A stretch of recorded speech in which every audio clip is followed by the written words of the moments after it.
I'm going to let people in. Now we have 3 people, so let's admit all. Hey, Rhonda.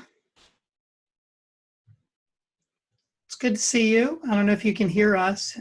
Hang on. I'm going to unmute you. There you go. Now I can hear you. Yeah, that's great. How's it going? Good. How are you? I'm awesome.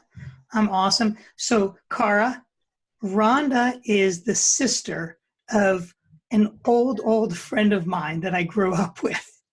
That, like, we joke that she's got memories of me as kind of like her big brother's, friend, and I can remember her kind of hanging out in the background as we were over hanging out. So, and she now lives in this area.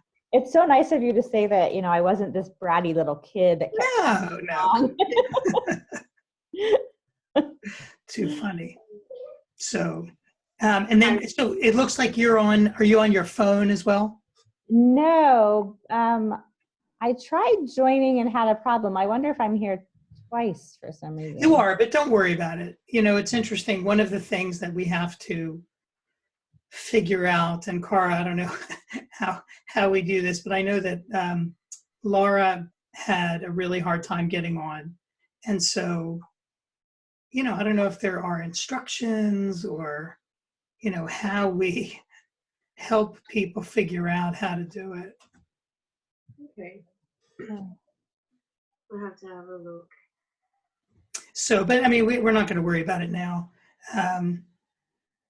And we'll give it a few minutes because, again, it's one of those things where I think it'll take people a few minutes to log in. So, Rhonda, did you have a good Pesach? I did. It was so relaxing, and it was really nice not to use my phone, which was it was like detoxing. Good for you. I'm trying to continue that, but it's hard when you use it to work. No, absolutely. Absolutely. How was yours? It was uneventful. It was anticlimactic because we didn't really do seders, which felt weird. Mm-hmm. And we normally host too. So, I'm used to prepping for days, and to have it come and go without anything was a little bizarre. Yes, I only did one Seder, and it was interesting to only do one. Yeah, well, and I know I actually usually only do one. But, I know people did virtual Seders. Yep, I did actually, yeah. And that was interesting? Well, the interesting part about it was that I organized this for singles all over wherever they happen to be. I organized it with a friend of mine, and we contacted not only people that we know personally, but through several singles groups that we're involved in. So a few of the people that came we had never met before, which was kind of interesting. Oh, that's neat. Because it was virtual, the funny thing was that people were Seder hopping. So came to us after having been to 1, 2, or 3 Seders, and it was right. Had a different Haggadah. And it was comical, but it was a lot of fun. That's great. That's really great. So, well, Cara, I mean, this is good feedback for us too, because at this point it's just this group. I have another colleague of mine, Angie, from the East Coast. Looks like she logged in, but I don't know where she is. So, and we're at 5:06, so we can, do you want to wait another minute, or do you want to just kind of launch into it? Yeah, I'm happy to get into it, Sandy. Okay. So, Rhonda, you are our audience today for the recording, at least. My daughter is sitting here too. Come join. Oh, good. Well, come say hi at least. Yeah. Okay. Now she's too shy. Yeah. So, Cara, do you want to go to next slide? Absolutely. I'm hoping that I can just click with the... You should. There, when you hover, you see the little arrow right there. You should be able to click on that. Oh, sucky. They're doing a look. Yeah. Why don't you sit?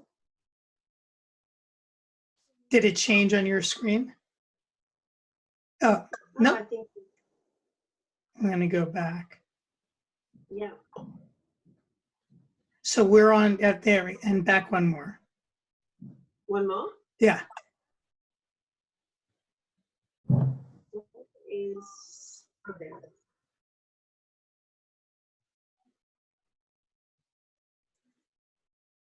I think it's just the lag.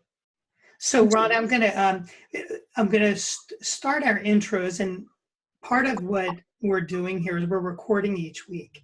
And so the hope and understanding is there are a lot of people time zone wise who can't make it at this time, but are watching it afterwards. So as people join, we'll go in. But and I know you know me, so I'm introducing myself for others. But my name is Saki Litov, and my background is as a healthcare administrator and nonprofit administration as well. And I currently work as a board certified patient advocate, helping people navigate the healthcare system here in the US. And Cara is a colleague of mine from LinkedIn, who we connected online, or we have similar backgrounds. And this joint venture was really her idea. And so, Cara, do you want to introduce yourself and about how we got here? Yep, oh, I think we've lost one. So my name is Cara, and my background is community services, so working with young people, working with offenders, both in custody and post-release, in a case management style with a very holistic approach. So really looking at, every aspect of your life, from accommodation to, mental health. And now my focus is really on the mental health side of things. And the overlap in our backgrounds and experience, I think, have made it really easy and natural for us to kind of put this together from both of our perspectives, which has been really nice. So if you want to go to the next slide. So the topic this week is foundational pillars. And as it's interesting, I've had some interesting conversations this week about this concept of self-care, because I think that that's one of those things that we're talking about a lot these days, or the lack thereof, right? There's a lot of people who are taking care of others from afar, and self-care is one of those things that seems to kind of fall by the wayside. And so the foundational pillars are kind of what holds us up. So Melanie just joined us, and I'm going to take her cue and ask either Rhonda or Melanie, what do foundational pillars mean to you guys? Like, you think of a foundation, what does that mean? Melanie, I'm going to unmute you just here. There you go. I think it means it's something that you need in order to build upon it and kind of extend. So a foundation of well-being would be something really fundamental that you can't actually get any further without that underpinning. Rhonda, any thoughts? Well, I was going to say being emotionally stable, and then you can build on top of it. But then I decided that was not really a pillar. So I would definitely say it's something that you can build on, but I'm not sure what the bottom would be. Cara, any thoughts? Yes, if I guess you know, in my experience, Saki, it's really about that having that solid foundation that you know, like for both Melanie and Rhonda said, that you can really build on.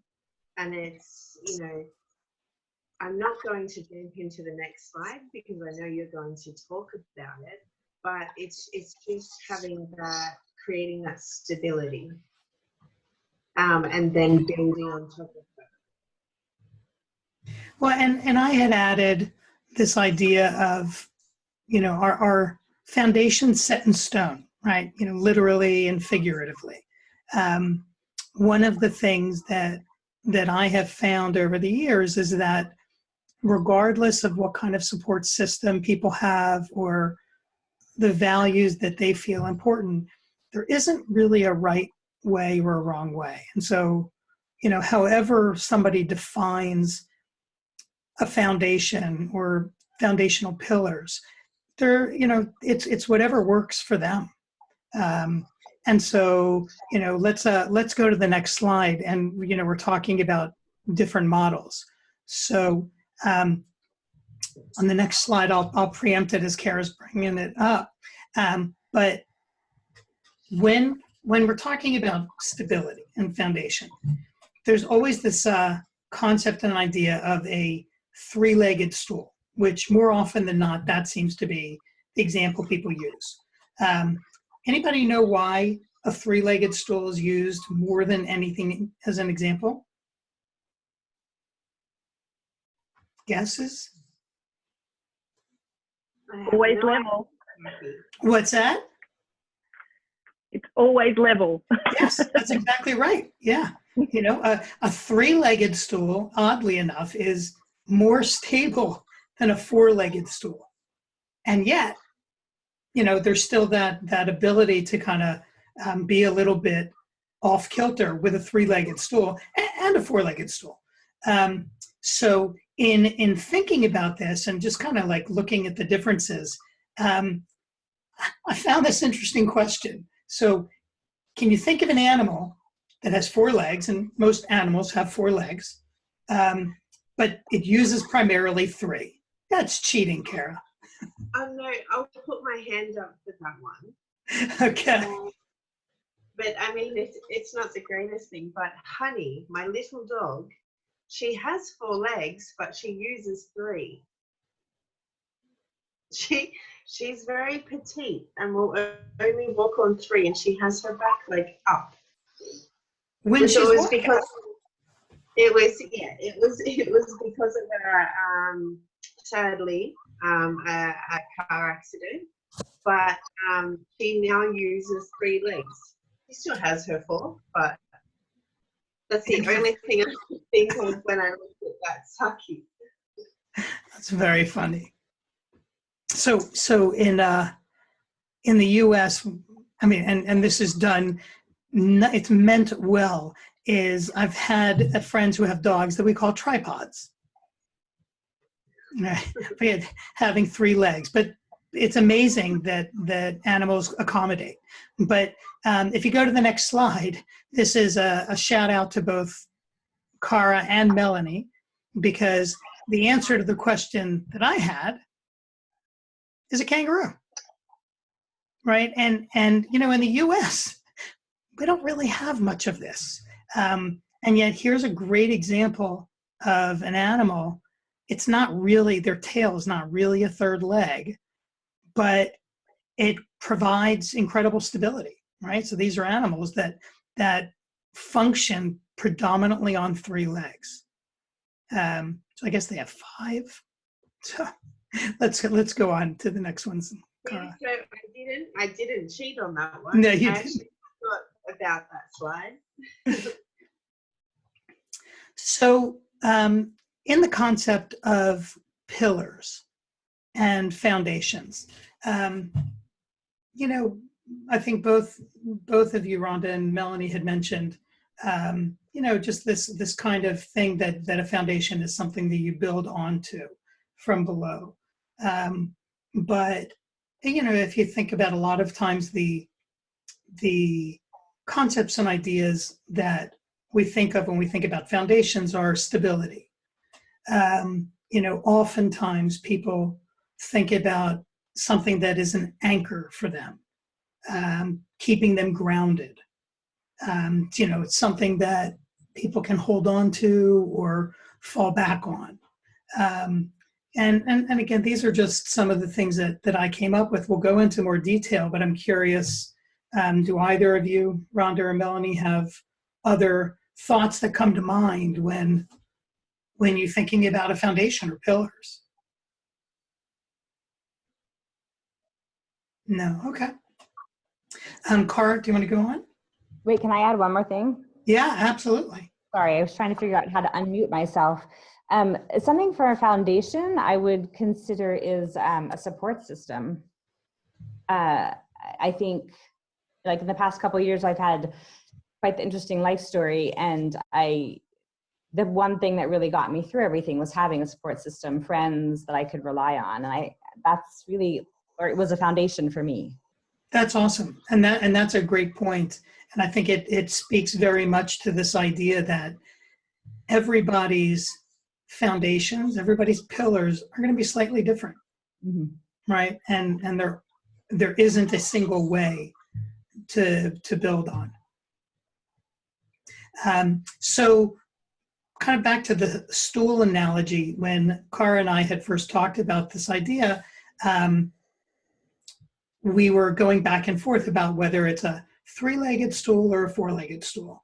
And so in a lot of the work that she's done, she's really got the solid foundation of the 1, 2, and 3 of sleep, diet or nutrition, and exercise.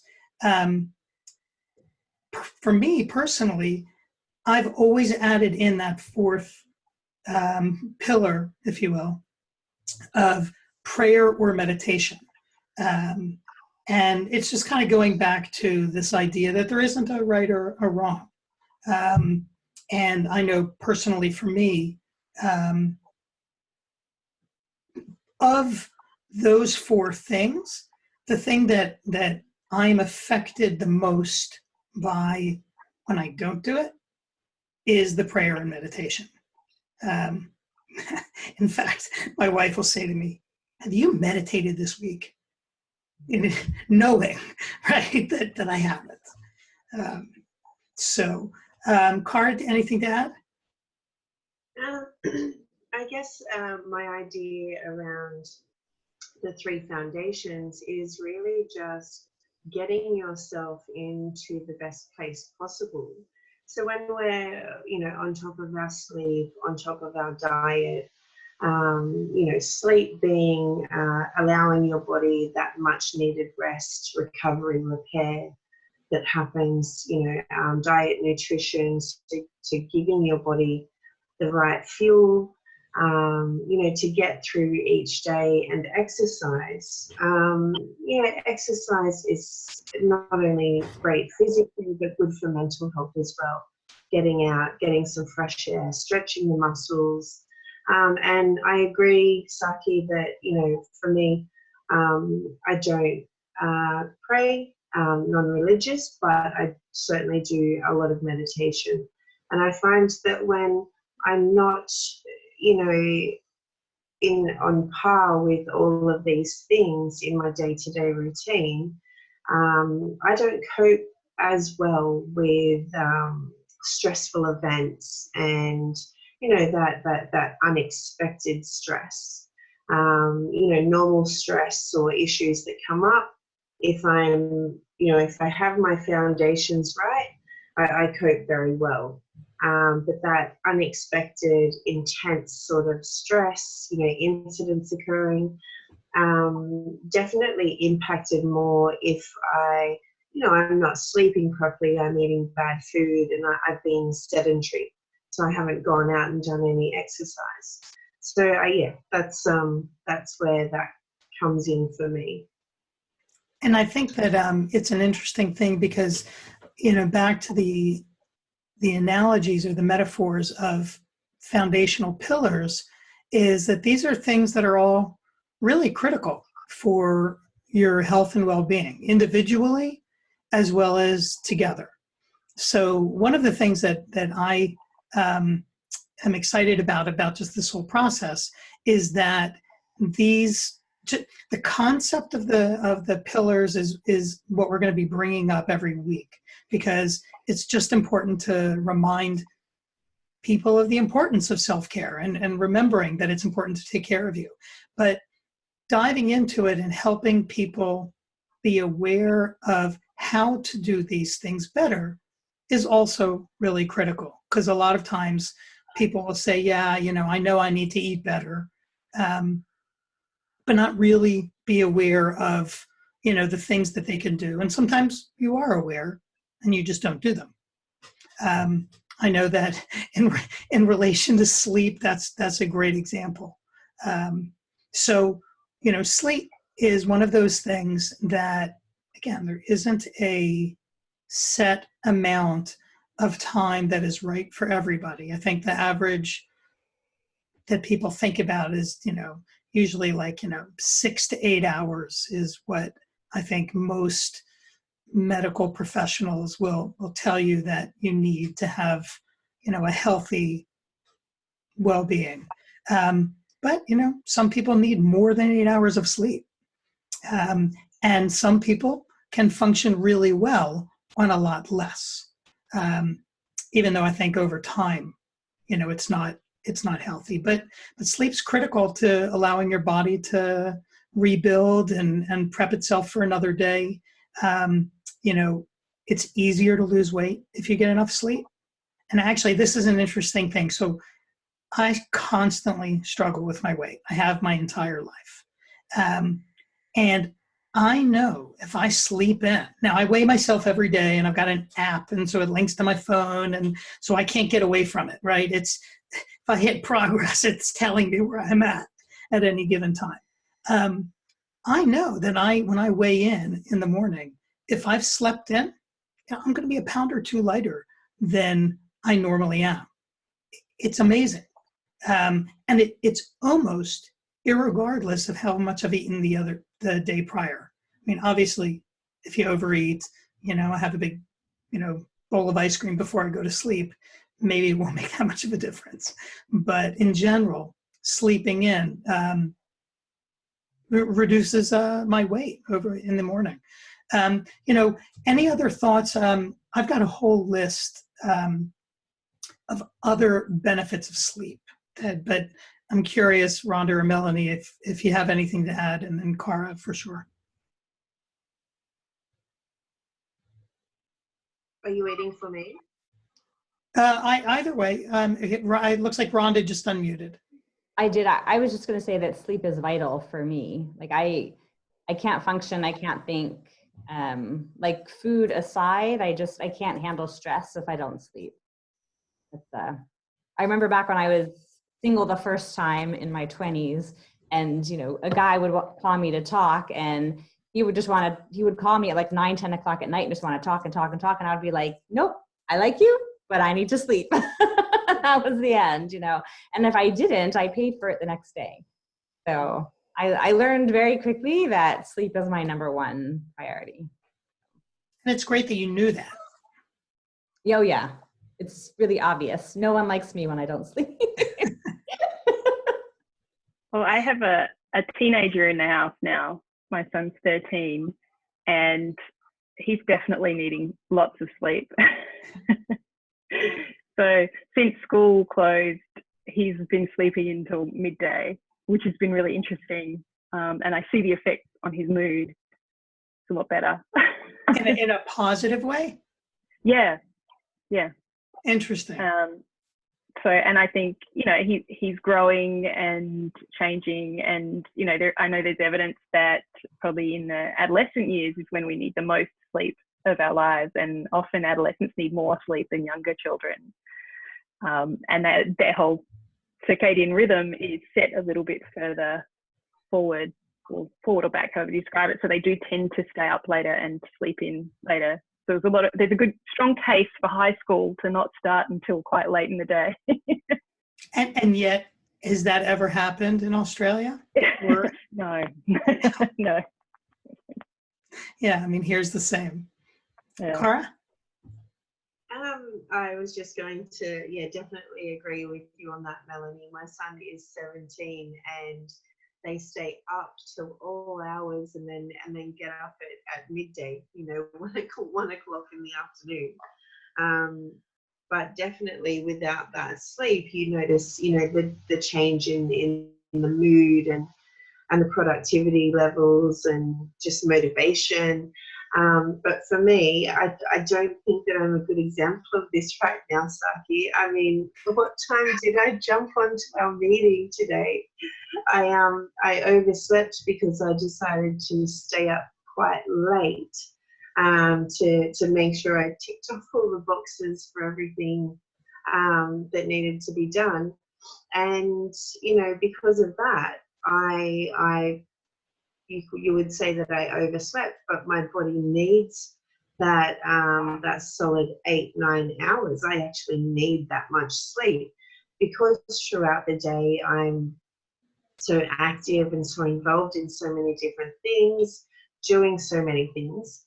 So I know if I want to get up at a decent time, I need to get to bed at a certain time to allow myself that 8 hours. Whereas I used to be able to function on 5, when I was maybe in my 20s, teens, I could go 4 or 5 hours sleep and I'd be ready to go.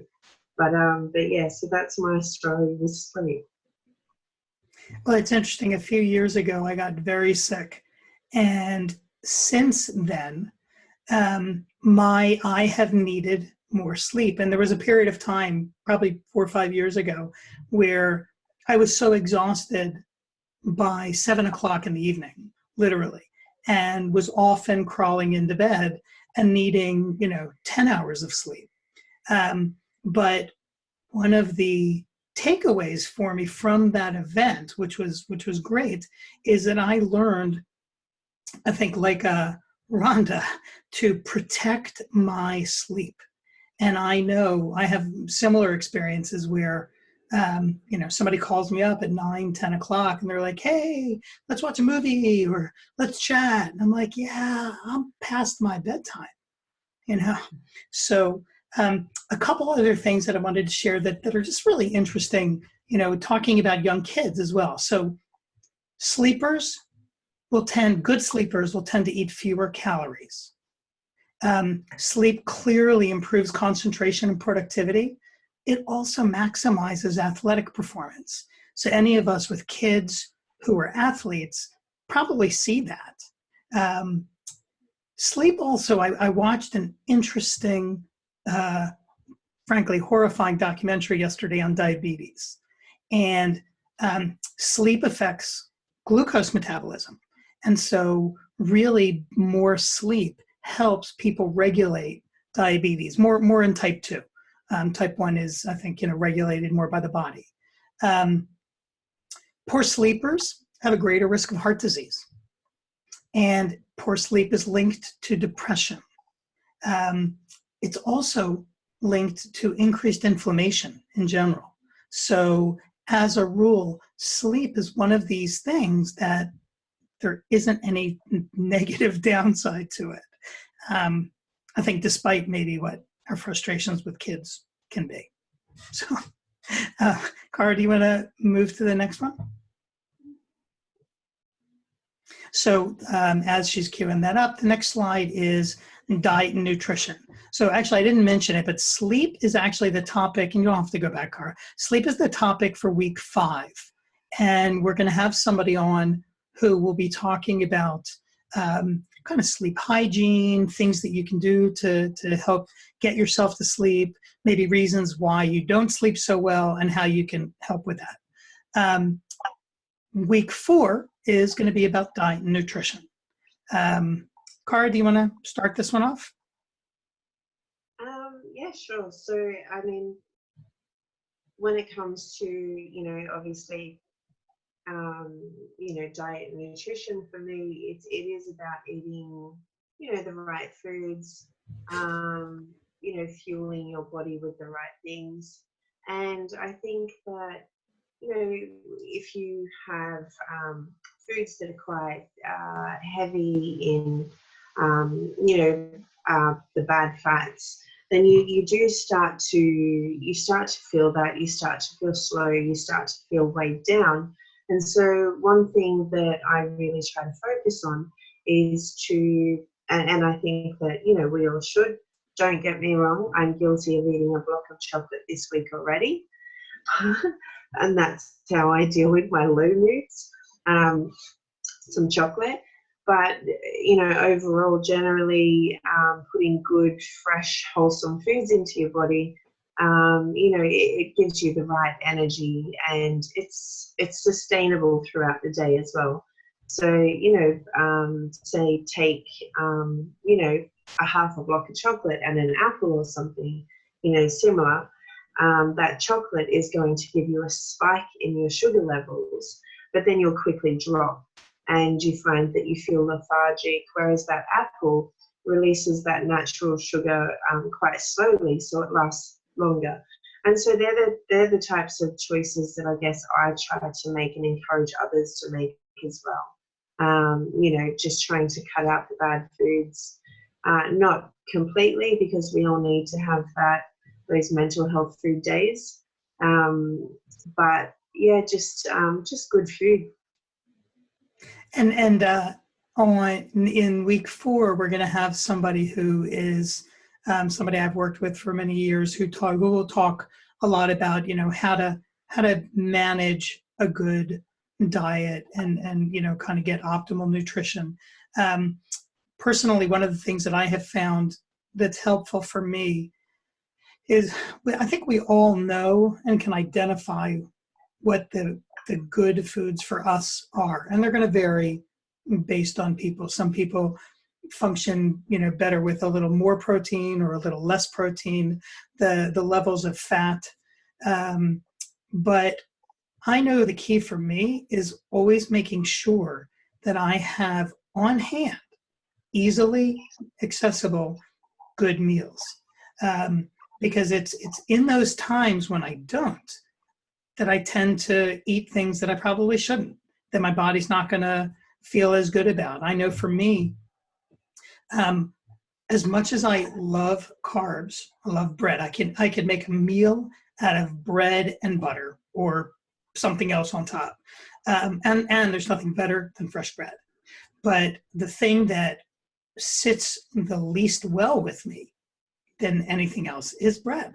And so I know in general that I feel much, much, much better if I keep my diet super low carb. So it's one of those things too, where everybody's going to be really different there. The other thing too, and one of the things that I appreciate about this is all of these things: sleep, diet, exercise, and meditation are going to have the same thing. So weight loss is much easier, obviously, if you eat a better diet. Good diet has been shown to reduce cancer risk. Diabetes and blood sugar levels are kept much more in check with a good positive diet that keeps your blood sugar level even throughout the day. Heart health and stroke prevention is helped by a good diet. Interestingly, there was this note about the health of the next generation, right? Our kids do better if we eat well. And I think that that's both genetically and also, frankly, by example. It's one of the things that I was telling Cara that I had one of the best days I've had in months for sure yesterday, because both of our boys were over, and our boys are older now. They're 24 and 21. And they commented on, we were joking about how they always felt that we were so incredibly strict growing up. Now, as young men, they've come to appreciate it and have expressed it, which is phenomenal. I think it's probably the best thing as a parent, one could hope for. But we were really talking about diet. Both of them love to cook. And, because of, I think, the the models we set and the directions that we nudged, they both eat really well. And, they know the difference, good and bad. But another thing is your moods are enhanced by a good diet. Like Cara was saying, if you eat sugar, you tend to crash, which also makes you, what's the term in, I don't know if they use this in Australia, but hangry.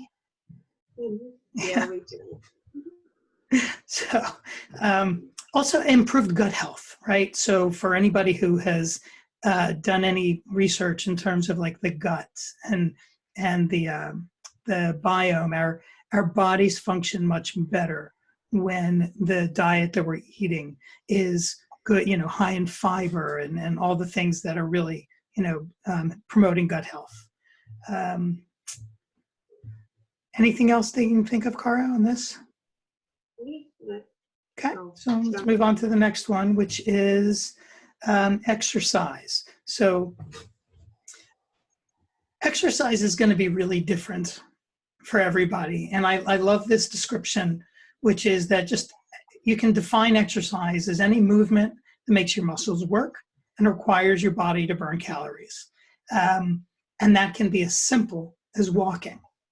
A lot of times people will complain, I don't have the time to exercise, or it's too difficult for me, I'm not able to get up and do it. But the reality is a walk around the block, can really fill in as exercise. And for a lot of people, that can be, hugely substantial and life-changing.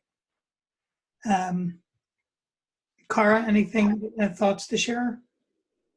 Well, I'm looking forward to, next week we go into exercise and movement with David Lindsay, and he is an expert in the fitness industry, and he's got a great get up and go personality, doesn't he, Saki? He does. So I think everybody will really enjoy that webinar.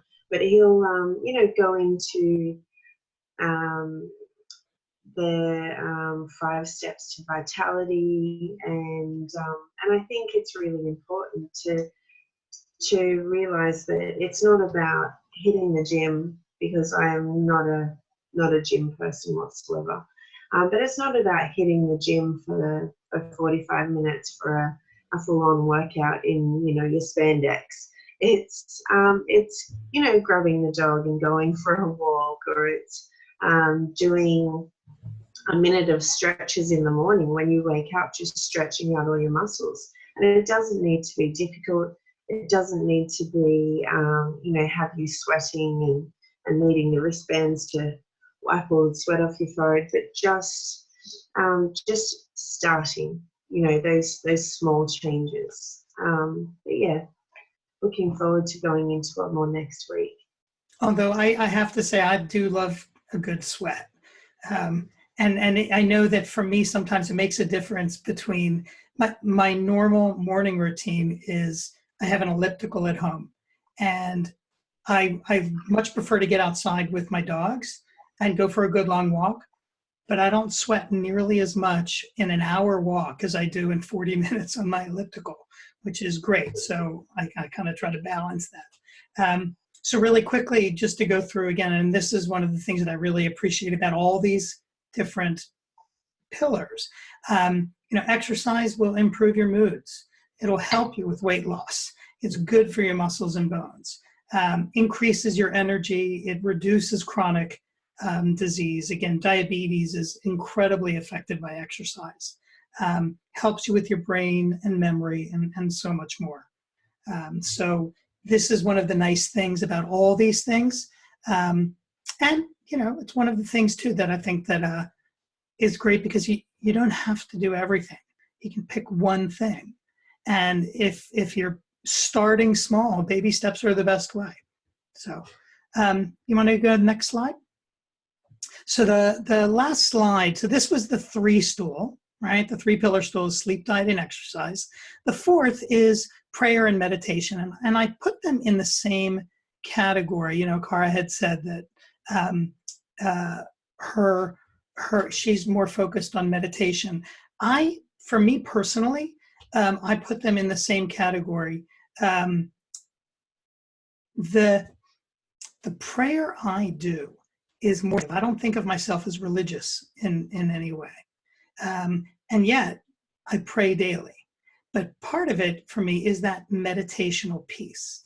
And this was an interesting thing. Prayer is an invocation or an act that seeks to activate a rapport with an object of worship through deliberate communication. And in a way, meditation could actually have that same definition, just depending on how you look at it. Meditation tends to be a little more individual, right? And there's lots of different things. Cara, what kind of meditation, what is your practice? Oh, let's get you off mute.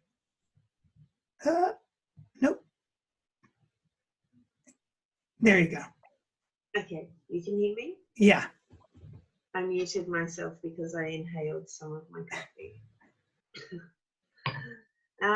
So meditation for me, it's not necessarily about quiet. And I like what you say, Saki, that prayer and meditation can be, very similar. And it's not something that I've really thought about in relation to what we're looking at right now. So, I do take that time out to be with myself, and it can be a guided meditation, it can be just soothing sounds, or it can be the natural sounds around us. And for me, it's just taking a moment to sit and be with myself, and just reflect on those things that are happening right now, and just to clear my mind as well. One thing that I know a lot of people that I've spoken to, they struggle with is, I always have these racing thoughts coming into my mind and I can't stop thinking. And I think rather than,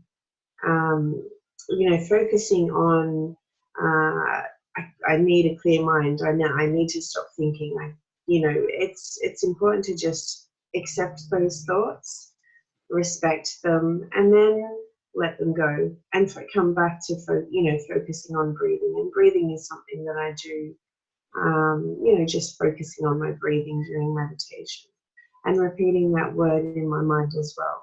So it's like you said, it's different for everybody, but it's what I find.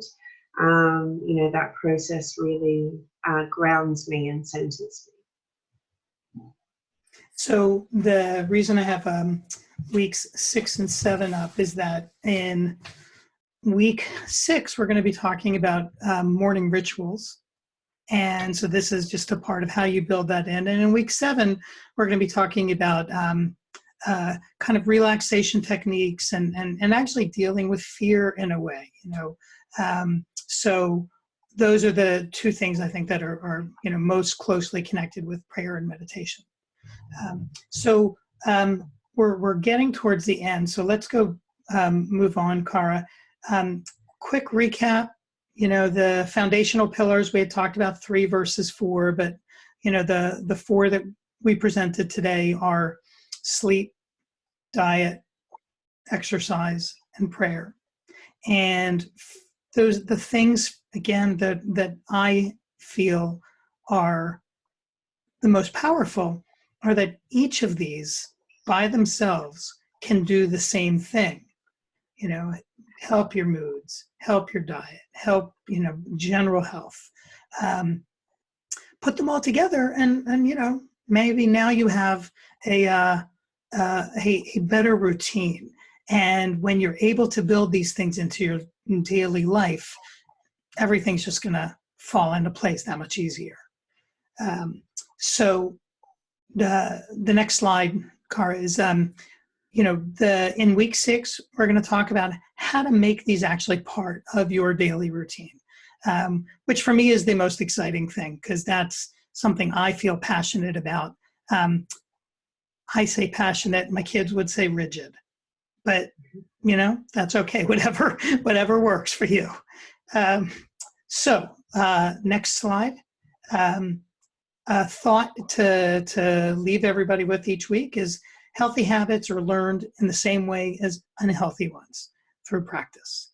And so the best way that we can do and learn is repetition. You just got to get yourself going. And so as part of that, we have our Healthy Habits Challenge every week. And so I'm going to let Cara take this on, and we have each week, we're going to try to add something in for people to work on for the week. So. Okay, excellent. Thank you, Saki. So I can see that I have a little bit of lag on my end, so I apologize. But the Healthy Habits Challenge launched last week, and I will share with you now my habit tracker that I printed off, and I have shaded in my squares as promised. So basically, the very nice person doing well. So the point of this particular challenge is just to make those positive lifestyle changes. So week 1 was about hydration, and it's getting up in the morning, having some water, and it was as simple as that. So the habit tracker is provided and is available in different spaces. So I think we have it on the Facebook group. It can be sent by email, and it's actually up on, I know it's up on my website now to be downloaded as a. That's a good reminder for people, is that for anybody who hasn't checked out or liked our Facebook page, we're going to start directing a lot of our attention and material to the Facebook page. And so when you have an opportunity, like the page, and then there's a group that you can join through the page. And it's in that group that we're going to be able to provide, you can download the PDF of that habit tracker. And Cara is going to upload any of the additional materials that we talk about. So the challenge for this week, thank you, Saki. The challenge for this week is let's start logging. So it might sound a bit routine and mundane, but I think that when we are trying to change our current circumstances and improve on those, the best thing to do is to really look at where we are right now and where we want to be. And then feeding on from that, it's what needs to change. So I'm going to pop into that Facebook group and do a short video on this week's challenge. And just as a little side note, with the habit tracker, you don't need to download the PDF. You can use something as simple as a notepad or an exercise book, whatever's going to work for you. So when I say let's start logging it, it's more about answering those 3 questions, and you can take your time over the next week to do so, because next week there'll be a new challenge. But it is, where am I now? Where do I want to be? And what needs to change?